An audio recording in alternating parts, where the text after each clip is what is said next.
Hi, I'm Neil McCoy-Ward, founder of the Property Cashflow Academy, and today's question has been asked a lot. We're in a new year now, and the question that keeps coming up is, Neil, what properties should I invest in 2020?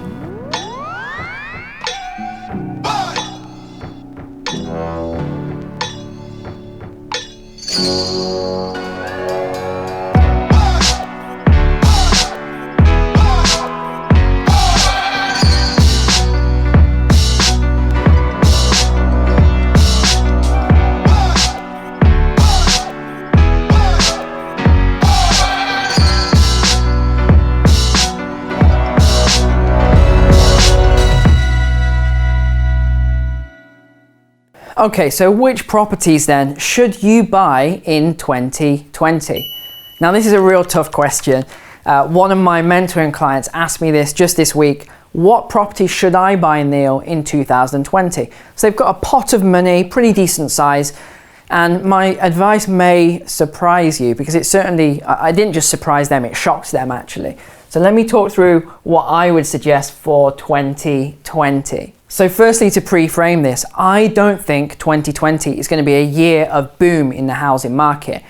I've been saying this for a number of years now, and so far my predictions have been pretty accurate. I've been out by about 6 months and a few percentage points, but the majority of my predictions have been pretty accurate for the last few years. Now, I don't feel that 2020 is going to be a year of boom. I also don't necessarily think it's going to be a year of bust, although that is much more likely than boom. It's much more likely that we're going to see drastic reductions than we are drastic increases. So here's going to be my advice. It's going to be different depending on where you are at.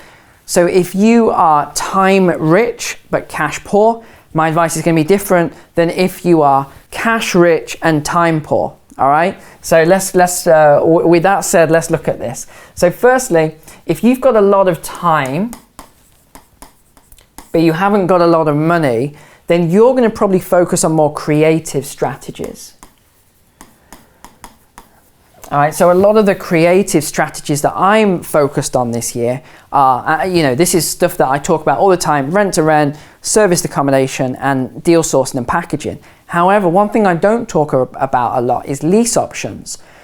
So for me, this year is going to be the year of taking on a lot of lease options, and this is only going to increase as I believe we're going to see a recession in the coming years. When that happens and the housing market declines, that's when I'm going to be taking on lease options like you won't even believe. And the reason I say that, I'm not just coming out with nonsense here. The reason I say that is because I lived through the 2008 to 2012 Great Recession, and I missed out big time. I lost a fortune. The amount of money I lost you'd break into a sweat if I told you about it. It was crazy. And what I saw was a lot of people doing something called lease options. And I thought, what are lease options? And these people were talking about how they were getting properties for £1 on these option contracts. And, I was very skeptical. So I thought, oh, what a load of nonsense. They're just talking rubbish. Well, turns out they weren't talking rubbish. They were actually telling the truth. There is something called a lease option where you can take on properties for £1. So this year, mine and my business partner strategies, we're going to be taking on a lot more lease options. We're going to be heavily investing into lease options. So what is a lease option, first of all? Well, you don't need any sort of special qualifications or licenses or accreditation or anything like that to actually buy a lease option. A lease option is just a contract, and that's it. So let's say that you want to get into property investing, you haven't got a lot of money, and someone's got a house, it's worth 100,000, but they need to exit really quickly. They need to go back to Asia, right? And they just want rid of this house, but they don't need the cash right away. So you might say offer a 5-year lease option. So it's a bit like a car. If you've ever leased a car, you don't own that car, but at the end of the term, you have the option to pay a payment and you buy the car.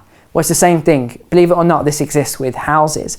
We do these all the time within our company, and we sell them, we package them and sell them to other investors. So if you're interested in any of them, just comment on the video below. We can add you to that database. But simply for this, all you need to do is find these people who are highly motivated, offer an option to purchase that property. So let's say it's, it is 100,000, right? That's the value. You agree at 90,000, let's say, or even you can get them as low as, we've got them as low as 60,000 before, if people were like, oh, just get rid of it for me, I want it gone today. Usually it's something like an emotional thing attached, like they've inherited it from someone who's died, like a family member, or we had a weird one that was a ghost recently. Someone said there was a ghost in their house, they wanted rid of their house, they were just giving it away, right? So let's say you have something like this sort of situation, okay? You've already got equity in the property. You can offer, let's just put this to the side, right? But you could offer 110,000 for that house that's worth 100,000. You might think, but why, Neil, would I offer more money? Why would I offer £10,000 more? The reason why is because you're going to get this on, let's say, a 5-year option. All right, so in 5 years, or even 7 years, the hope, and it isn't always accurate, but the hope is that this will be worth more than 110,000. But you know what? Even if it isn't, it doesn't really matter, because this is a lease option. So what that means is that it's a lease payment. So all these payments that you've made every single month come off the balance at the end. So it's beautiful. All right, so that is just an example if you are quite time rich but cash poor. So let's say that you're cash rich now and you've got a fair amount of money. Let's just say you've got, I don't know, 100,000, right? And you've got that to invest. What would I do with that 100,000 in this day and age? Well, again, this is going to depend on your experience level and the time you've got available.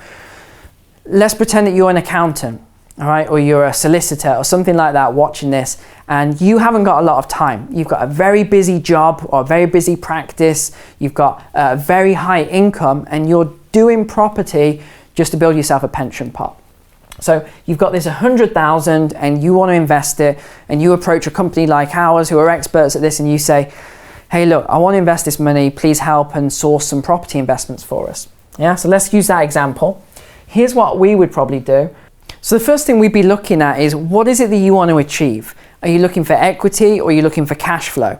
Or are you looking for both? Or are you looking for a below market value deal? Are you looking for a simple property that you just buy, put a family in there and forget about it? Or are you looking for something more high risk? Do you want to do HMOs, you know, house of multiple occupation?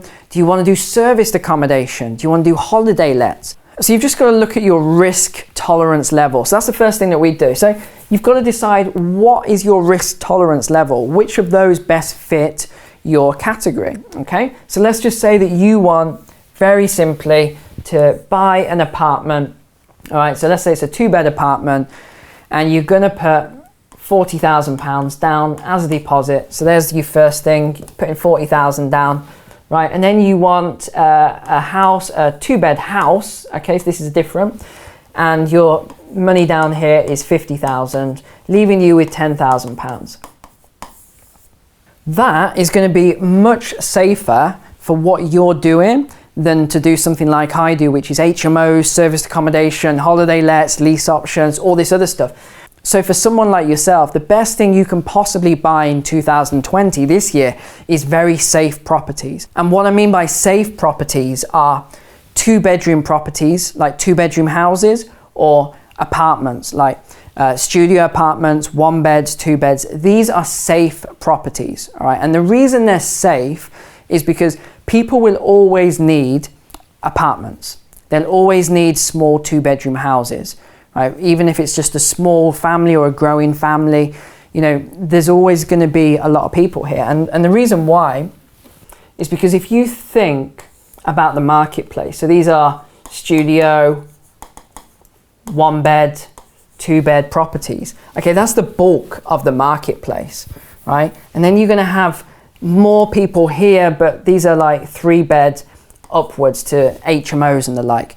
It's a lot easier to rent these properties here, right? Studio, 1-beds, 2-beds, apartments, small houses, than it is to rent HMOs, especially when there's a lot of competition. Now you might say, yeah, but there's a lot of competition for apartments as well.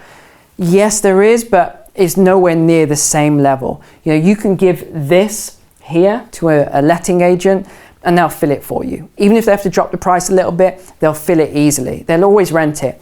Something like this, you're going to need a specialist management company. And yes, they will fill it in most cases, but they're going to charge you a higher percentage, like 15%. And it's going to take a lot longer to actually fill that because you can have a lot of competition. So what would I buy then in 2020? Well, as I've mentioned here, if you've got, say, 100,000, you're looking for a safe bet, smaller properties that you can just hand off to a letting agent, but just make sure that you're getting plenty of equity in them. Because if there is a housing decline, which I do think is coming in the near future, you don't want to be buying at the peak, right? So if these apartments, this is your typical thing that happens before a recession. You have all these apartments built, all these beautiful apartments, and there's usually a show apartment, and it's all beautiful and everything's perfect. You buy enough plan. This is a telltale sign. It happens just before every recession. And you buy these, and then you hit a recession for 5, 6, however many years. This is going to go down in value, and you're going to have to sit on it. So this for you would be a long-term strategy. But personally, I don't buy the brand new builds. I always buy older properties. Older properties will have a little bit more maintenance, but you're going to get them at a better value. You're going to get them cheaper than these where there's a lot of competition because everyone wants the new thing. Look at cars. Everyone wants the new cars and the flashy cars. It's the same with apartments, but once they get older, not as many people want them. But they'll only, when it comes to rent, you're only going to drop maybe 20% from having a new build to an older apartment. So it's worth going for the older ones. You get a better ROI.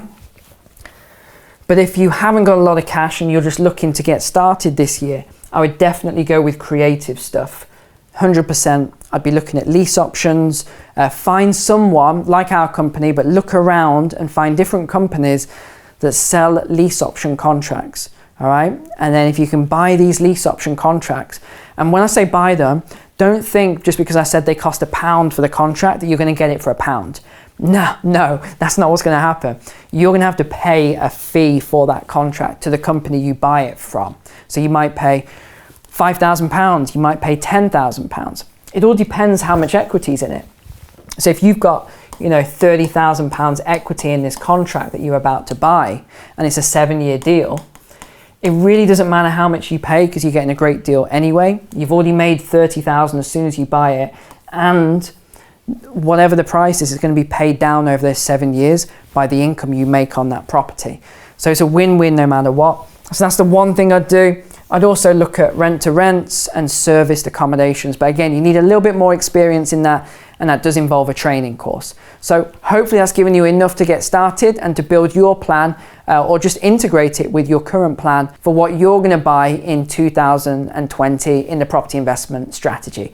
So thanks so much for watching. Please click like on the video, subscribe to the channel, and you'll get the next video later on this week. All right, take care.